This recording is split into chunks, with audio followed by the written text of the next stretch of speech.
rejim yang dipimpin selama 32 tahun oleh seorang presiden yang sangat diktator, Soeharto, dengan segala bentuk pengelolaan negara yang sangat menindas terhadap kebebasan demokrasi, mampu kita tumbangkan dan lahirlah era reformasi.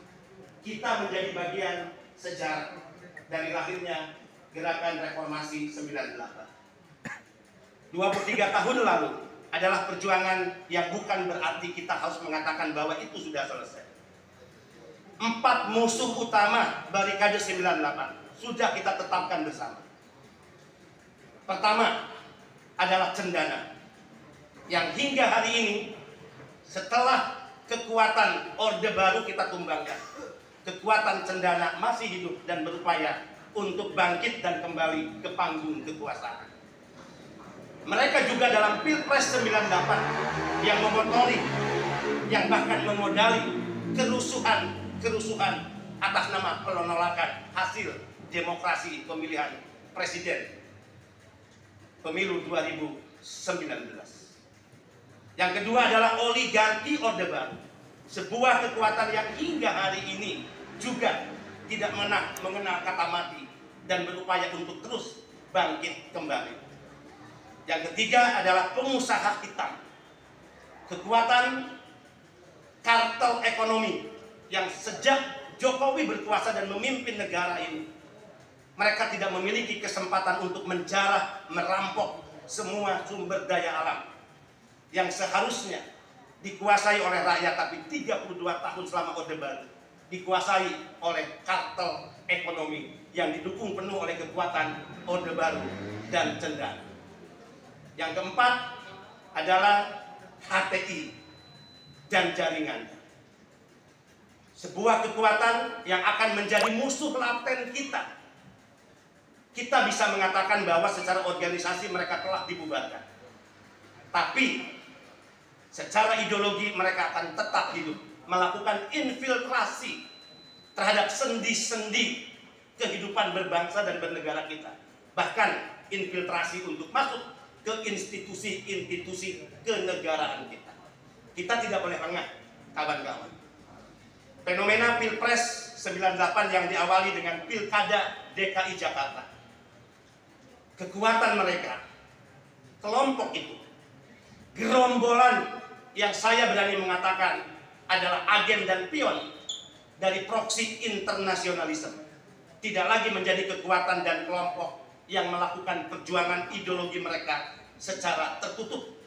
Mereka muncul ke permukaan setelah mereka dipelihara dan beranak pinak selama 10 tahun sebelum Jokowi berkuasa.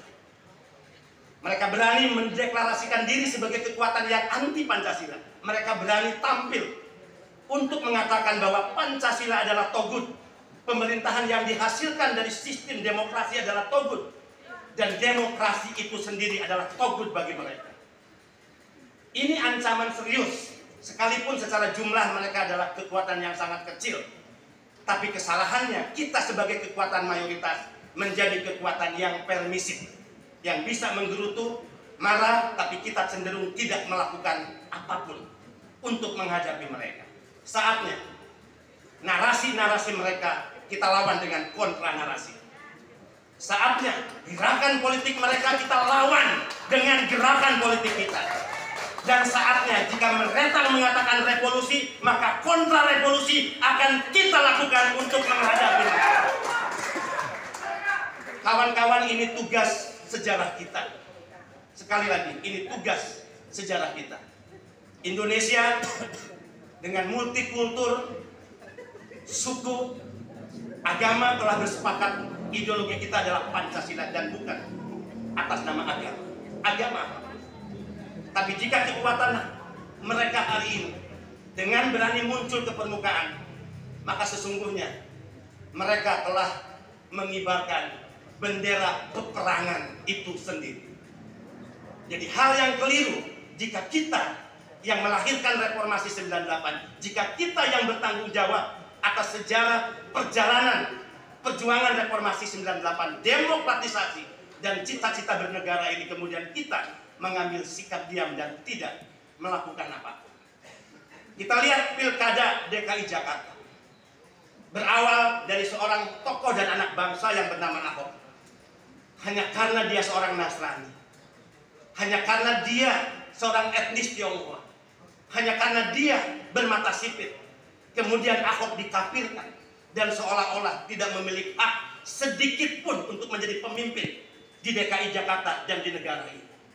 Kita harus berani mengatakan, Jakarta ibu kota negara pernah dipimpin oleh seorang anak bangsa yang beragama Nasrani dan berasal dari Sulawesi Utara, Bapak Hens Ngantung. Dan di saat itu tidak ada penolakan sedikit pun yang dilakukan oleh siapapun dan mengatasnamakan apapun.